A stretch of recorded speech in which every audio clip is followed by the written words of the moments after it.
오늘 시편 1편부터 또 이제 시편의 말씀이 시편의 말씀을 통해서 우리에게 은혜 주십니다. 우리가 읽은 오늘 시편 말씀은 시편 150편 전체를 아우르는 열쇠, 설원과도 같은 것입니다. 문을 여는 서곡이죠. 그 시편 전체의 서문에 오늘 말씀에 인생의 두 가지 길이 있다라고 말씀하십니다. 바로 의인의 길과 악인의 길을 말씀하고 계시죠. 누가 의인이고 누가 악인인지, 어떻게 사는 사람이 의인의 삶을 살아가는 것이고 또 악인의 인생은 어떠한 모습인지 말씀해 주고 계십니다. 그래서 1절 말씀에 보면 복 있는 사람은 이렇게 말씀하십니다. 그러니까 의인이 하나님 앞에 복 있는 사람이다 라고 말씀하고 계시죠. 1절 말씀에 있어서 복 있는 사람, 의인이 하지 말아야 될 것 세 가지에 대해서 말씀하고 계십니다. 복 있는 사람은 악인들의 꾀를 따르지 아니하며 죄인들의 길에 서지 아니하고 오만한 자의 자리에 앉지 아니한다라고 말씀하시죠. 악인들의 꾀를 듣지 말라 하십니다. 악인들이 하는 소리, 그 말, 잔꾀, 잔재주를 듣지 말라라고 말씀하십니다. 특히 악인은 하나님의 말씀, 하나님의 법과 질서 이런 것들을 전혀 무시하고 자신들의 욕심대로 살아야 행복하다고 생각하는 사람들입니다. 그리고 또 이것을 소위 성공이라고 말하는 것을 악인들의 꾀다라고 말씀하시죠. 또한 죄인의 길에 서지 말라라고 말씀하십니다. 죄는 하나님께서 원하시는 목표, 하나님께서 원하시는 수준에 못 미치는 것을 의미합니다. 하나님께서 원하시는 방향이 있고 그 인생에 있어서 하나님께서 우리를 향한 그분의 인도하심이 있는데 그것과는 전혀 상관없이 완전히 빗나간 상태를 성경은 죄라라고 말씀하시죠. 로마서 1장 28절 말씀에 그들이 마음에 하나님 두기를 싫어하며 하나님께서 그들의 상실한 마음대로 내어버려 두셨다라고 말씀하시죠. 이것이 바로 죄라고 말씀하십니다. 또한 마지막으로 오만한 자의 자리에 앉지 말라라고 말씀하시죠. 조롱하고 비웃는 것을 말씀합니다.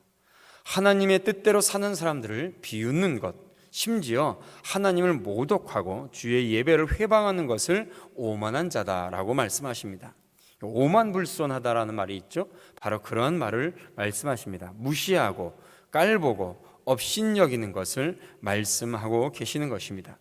하나님을 무시하고 하나님을 모독하게 하는 것, 그게 바로 오만한 자의 자리고, 그래서 이 오만한 자는 죄의 바로 끝자락, 죄의 정상이라고 얘기할 수 있겠습니다. 바로 복 있는 사람은 이런 세 가지를 하나님 앞에 절대로 하지 않는 사람이죠.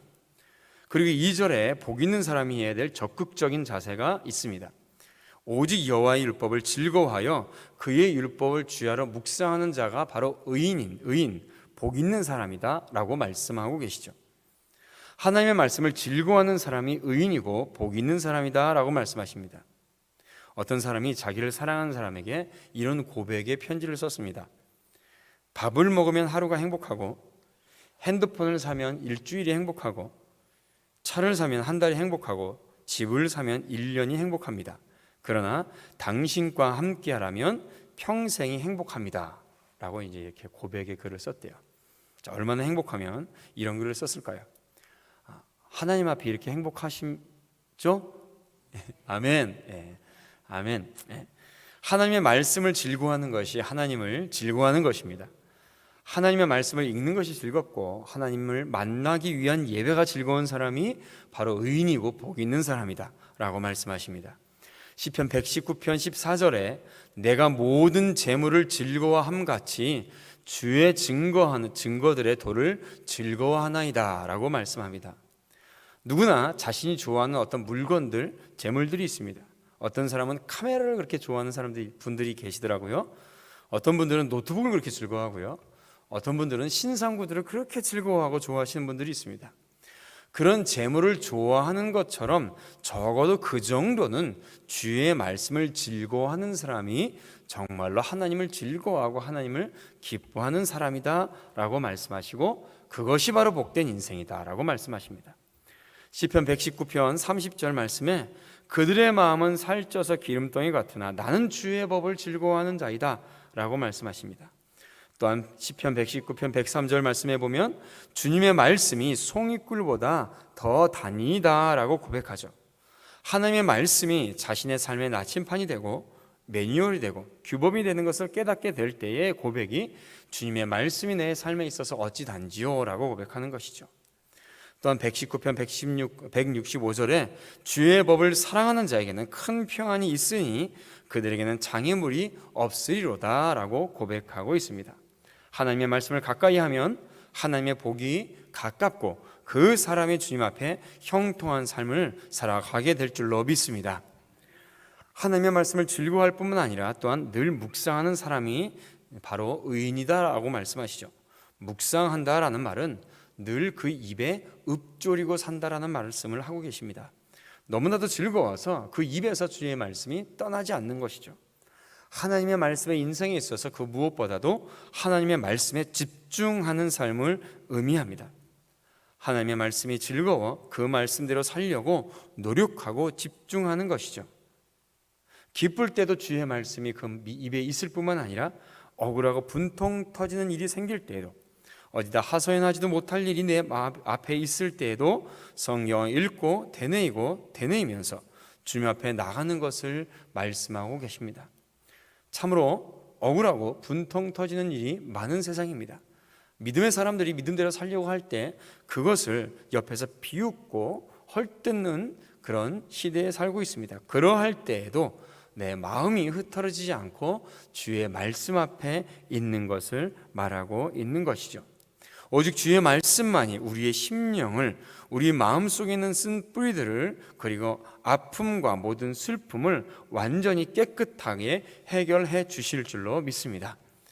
그래서 주님의 말씀을 묵상하고 그 뜻대로 사는 사람들은 자신의 기분 따라 살아가지 않습니다. 자신의 고집 따라 살아가지 않습니다. 자신의 욕심대로, 자신의 분노대로, 자신의 방식대로 살다 보니 형통할 수가 없는 것이죠. 평안할 수가 없는 것입니다. 자신의 기분이나 생각이 아니라 하나님의 말씀, 그 말씀이 가라고 하면 가고 멈추라 하면 멈추고 주님의 말씀에 순종하며 사는 삶을 살기 때문에 그 삶이 형통하고 평안할 수밖에 없는 줄로 믿습니다. 이 말씀 안에 있는 우리 모든 성도들이 평안하고 형통한 삶을 살게 될 줄로 믿습니다. 이것이 바로 또한 다른 말로 경건함이다라고 말씀하고 계시는 것이죠. 경건함은 하나님의 말씀을 닮아가는 것을 의미합니다. 경건함이 바로 하나님의 말씀을 늘 묵상하는 것부터 바로 이 경건함이 시작됩니다. 하나님의 말씀을 묵상하게 되면 그 말씀 안에서 하나님이 어떠한 분이신지를 깨닫게 됩니다. 하나님의 뜻이 무엇인지를 알게 되어 따르게 되어 하나님을 닮아서 경건한 삶을 살게 되는 것이죠. 바로 이렇게 사는 삶에 하나님 앞에 어떠한 복을 받게 됩니까? 3절 말씀에 보면 그는 시냇가에 심은 나무가 철을 따라 열매를 맺으며 그 잎사귀가 마르지 아니함 같으니 그가 하는 모든 일이 다 형통하리로다. 할렐루야. 아멘. 하나님의 형통함은 말씀을 믿으며 기다리고 인내하는 과정 속에서 오는 것입니다. 어느 날 갑자기 하늘에서 뚝 떨어지는 것이 아니죠. 그냥 저냥 기다리는 것이 아니라 하나님을 철저하게 의지하는 그 기다림이 있을 때에 하나님은 가장 적절할 때에 우리 성도들에게 가장 좋은 것으로 주시는 분인 줄로 믿습니다. 당연히 아기는 이 정반대의 삶을 살아가게 되는 것이죠. 우리의 인생에서 형통함이 어디 있을까요? 오직 하나님 안에 있을 때만이 형통함이 있고 그것이 바로 의인의 삶, 복 있는 삶이 될 줄로 믿습니다. 그러면 우리는 돈 따라가는 삶이 아니라 친구 따라가는 인생이 아니고 세상의 정세를 따라가는 마음이 아니라 오직 하나님의 말씀을 붙잡고 늘 형통하고 승리하는 삶을 살아가는 우리 복된 주의 성도들이 되시기를 주님의 이름으로 축원드립니다. 오늘 기도하겠습니다. 하나님 아버지, 저희들에게 말씀 주시고 이 말씀 따라 구원 주심에 감사드립니다. 또한 이 말씀 따라 우리 성도들을 형통하게 하실 줄로 믿습니다. 이 자리에 나와 기도하는 우리 모든 성도들 기도할 때에 하나님 아버지 그 기도보다 갑절의 복을 허락하여 주시고 기도하는 모든 것에 형통한 삶을 누릴 수 있도록 아버지 인도하시고 이끌어 주시옵소서. 참으로 예배하기 힘든 시대입니다. 주의 말씀대로 따라가기에 아버지의 힘든 시대입니다.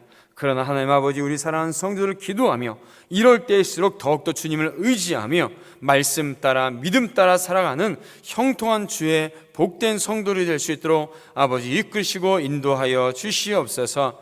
힘들고 어려운 전국입니다.